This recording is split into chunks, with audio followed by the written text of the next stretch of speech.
Hello, everyone. Today, I would like to introduce you to a couple Tuscan recipes that were created by Tuscan peasants to reuse stale bread that cannot be eaten otherwise.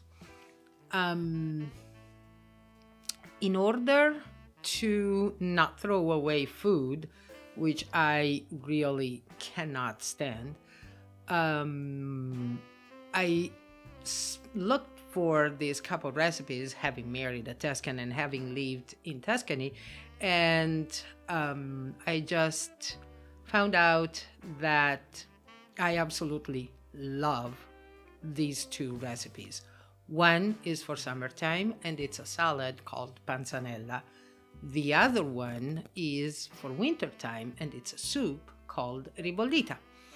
Now, panzanella is a typical name of dishes in central Italy, so there are different varieties of panzanella.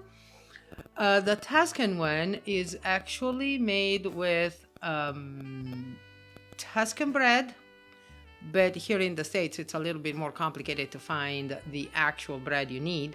So just look for a crusty artisanal bread like pugliese, like ciabatta, like Italian ground, not by any love of God, not sandwich bread or the big loaves like French bread. They are way too soft, if you will, and once you wet them, they will become like a glue.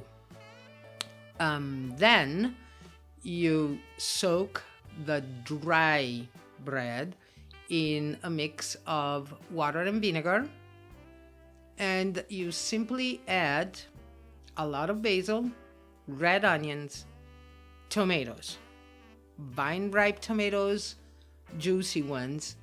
Then you finish with olive oil, more vinegar if you like, and salt. And that is it.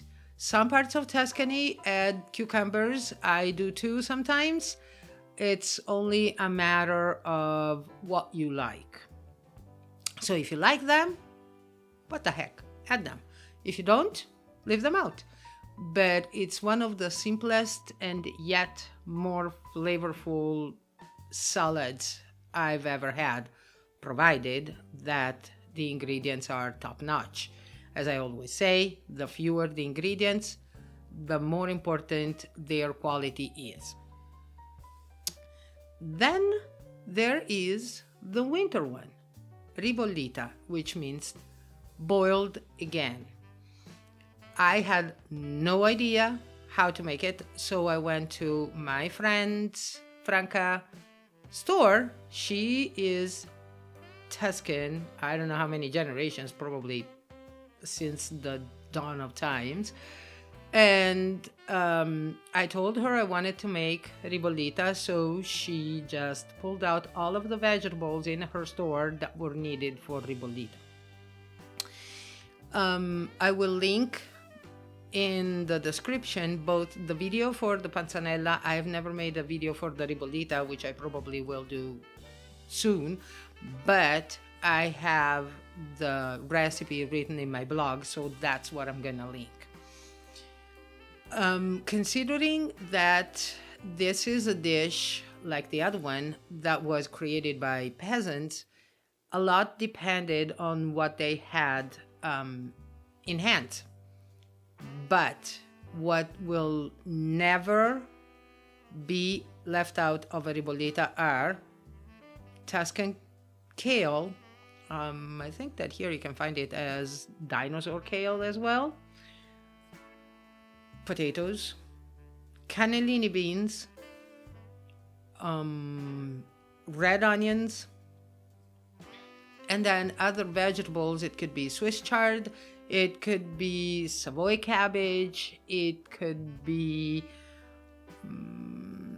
carrots, which are generally readily available in any farm. If they had some canned or jarred tomatoes, that one too. If you use dried beans, cook them separately because their cooking time is way longer than the other vegetables' cooking time. If you use canned beans, add them towards the end of the cooking time so you don't melt them in the soup. Then, and here's the thing, you add the dried out bread in chunks, and I turn off the heat, then let it sit all day or overnight depending on when I prepare it, and so that the bread actually soaks the vast majority of the liquid part of your soup. Then the day after, you re-boil it. But then you have to make sure you're nearby and stir it quite often because the bread thickens your soup quite a bit and you risk sticking it to the bottom of your pan. So make sure you're there and stir it frequently.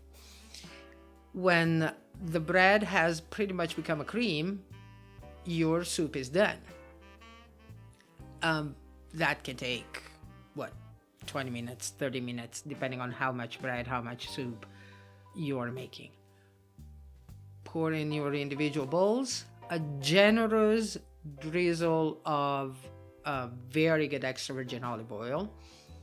And please do not add Parmigiano. Parmigiano is more typical of the northern part of Italy. If you really want to add a cheese, it should be a Tuscan pecorino. But really, cheese doesn't need to be added to this dish, so try not to. What can we say aside from don't ever throw away food? There always is a way to use it. For this type of soup, like for the panzanella, you want an artisan bread. So, ciabatta, pugliese, Italian round, a crusty, hearty bread, because the other ones will just result in a glue, literally a glue in your soup as well as in your salad. There are herbs that can be used into the soup as well. Marjoram's good. I actually like the tone of sage as well. Thyme. So play with the herbs to find what best complements your soup. As far as the panzanella goes, it's only basil and a lot of it. As always, if you have any comments or any questions, just write them down in the comments and I will be happy to reply to you as soon as I see them. So you all have a very happy new year and see you next week.